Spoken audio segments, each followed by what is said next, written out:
இந்த மாதிரி விதவிதமான கேலக்சிஸ் இருந்தாலும் இதெல்லாம் தனித்தனியாக இல்லை, எல்லாம் ஈர்ப்பு சக்தியால் குழுக்கள் மற்றும் கிளஸ்டர்களாக ஒன்றிணைந்து இருக்குது. நம்ம மில்கி வே லோக்கல் குரூப்னு சொல்லக்கூடிய ஒரு பகுதியில் இருக்குது.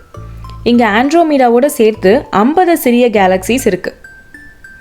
இந்த கேலக்சிஸ் எல்லாமே டார்க் மேட்டர்னு சொல்லக்கூடிய அறியப்படாத ஈர்ப்பை வெளிப்படுத்தும் பகுதிகளால் சூழப்பட்டிருக்கு. காஸ்மாலஜிஸ்ட்ஸ் என்ன நினைக்கிறாங்கன்னா, இந்த டார்க் மேட்டர் தான் பிரபஞ்சத்தோட வலை பின்னல்கள்னு சொல்லக்கூடிய காஸ்மிக் வெப்போட கண்ணுக்கு தெரியாத பசை போல இருக்குன்னு. அது இல்லாமல் இந்த கேலக்சிஸ்லாம் உருவாகியிருக்கவே முடியாதுன்னு சொல்கிறாங்க. கேலக்சிஸ்லாம் வெறும் அழகான நிலையாக இருக்கும் நட்சத்திர கூட்டங்கள் மட்டும் கிடையாது. இதெல்லாம் பிறந்து வளர்ந்து மோதல்களில் மாறிக்கொண்டே தான் இருக்கும். இந்த மோதல்கள்லாம் விபத்துகள் கிடையாது, இதெல்லாம் 1000 கோடி வருடங்களாக நீளும் வானியல் நடனங்கள். இந்த மாதிரி மோதல்கள் நடக்கும்போது நட்சத்திரங்கள் ஈர்ப்பால வாள்கள் போல சிதறி செல்லும்.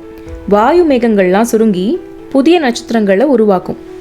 மையத்தில் இருக்க கருந்துளைகள்லாம் பக்கத்தில் போகிற பொருட்களை விழுங்கி பெருசாகும்.